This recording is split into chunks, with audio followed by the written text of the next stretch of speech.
If just one keeps winning, try this instead. 3 pillars that beat it and how to use them tonight. Let's go.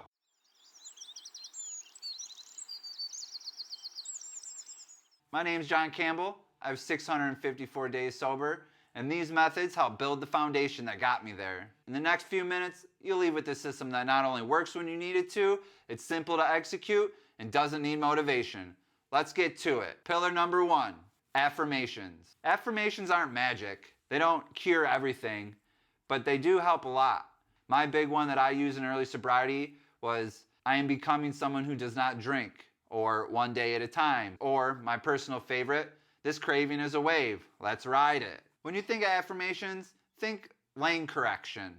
You're just trying to get yourself back into the lane that you want to be in. What I did in early sobriety was, my one rule of affirmations was, I picked one of the many that I used when a craving really hit, and I would say it 10 times out loud, making sure that I hear it no matter who's around, no matter where I was. After I said it that 10 times, I'd spend 60 to 120 seconds just moving my body, getting my mind clear, helping forget and let the craving pass. In early sobriety, I probably said affirmations 200 to 300 times a day, over and over and over. The point wasn't to look brave or weird.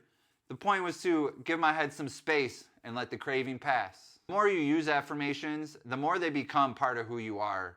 The more you start to rewire the things you do. What you say slowly becomes your actions. Affirmations lead us into pillar number 2, which is identity change. Saying I can't drink feels like punishment. It feels like you're restricting yourself from something you want to do. To this day, 654 days in, I still want to drink. Every day is a battle. Every day I have to choose to be the person I want to be. It's so easy to go to the store and grab a beer and say, fuck it. But I'm choosing every day to be a person that does not drink.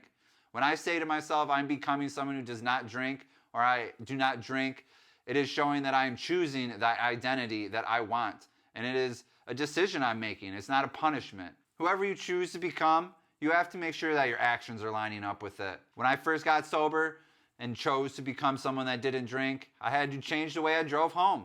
After work, I had specific routes that hit the party store. I worked swing shift, so even getting off at 7 a.m., I knew what stores were open and where I could get my fix. I had to change all that. I had to start taking longer routes. I had to do actions that supported the identity change I wanted. Because identity isn't just something on a piece of paper.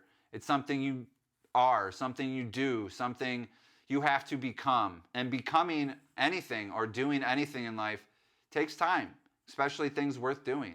A good story to help show what an identity change or how to help with an identity change would be last July, about 8 months sober, I had a union trip up to Black Lake to their conference center, which was beautiful.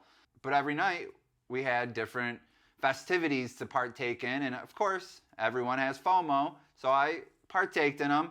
But when things got too heavy with all the drinking and whatnot, I knew when it was my time to go. I removed myself and went back to my room early, which was something I definitely did not regret in the morning when I saw everyone hungover and feeling like crap. Here I was ready to run a marathon full of life.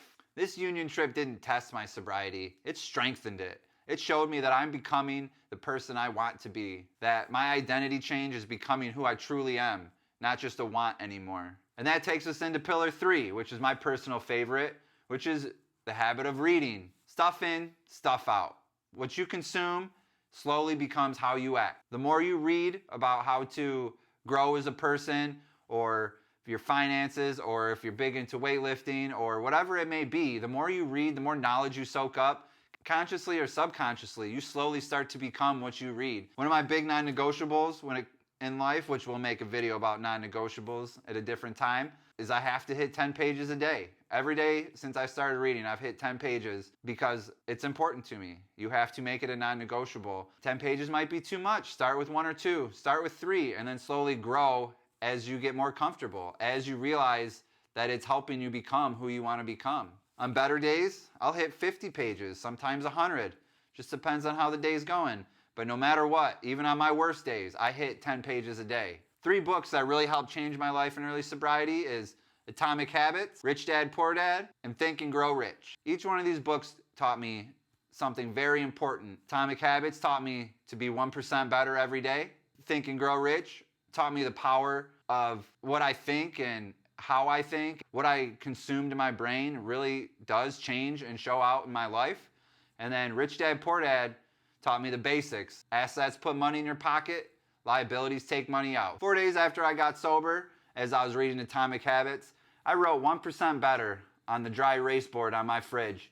To this day, it is still there, and every morning I look at it and strive to be that 1% better every day. You don't need to consume and remember the whole book. You don't need to be amazing. You just need to take one thing that can help change your life and help you become who you want to become. Just one thing to nudge the dial a little closer to that life you want to live. So how does this all go together? How do these pillars work? How do these help build my foundation? Well, let's look at them backwards. So you start reading and you slowly learn about affirmations. You slowly learn who you can be. You learn things that you didn't know were even possible, or you start to learn how to do things you thought were impossible. And then once you do that, you start to learn who you want to become. And then once you learn who you want to become, you learn affirmations that help build the foundation of who you want to be, which then you start reading more on who you want to be. And then you start building more affirmations, and then you start becoming who you want to be. And then you continue to build. You continue to build on who you want to be through reading, and you strengthen it through affirmations. Two of the biggest fears of getting sober, I believe, are boredom and missing out. And these three pillars help both of those. If you fear missing out, what are you missing out on if it's not someone you want to become? If what you're missing out on doesn't fit who you want to become, you're not missing out on anything. And when boredom hits, which it will, pick up a book. Get your mind moving. You need to stimulate your mind. I know for me personally, when I was sitting around bored, drinking was just something to do. Not that I wanted to be drunk. It was just something to do. And picking up a book changed that.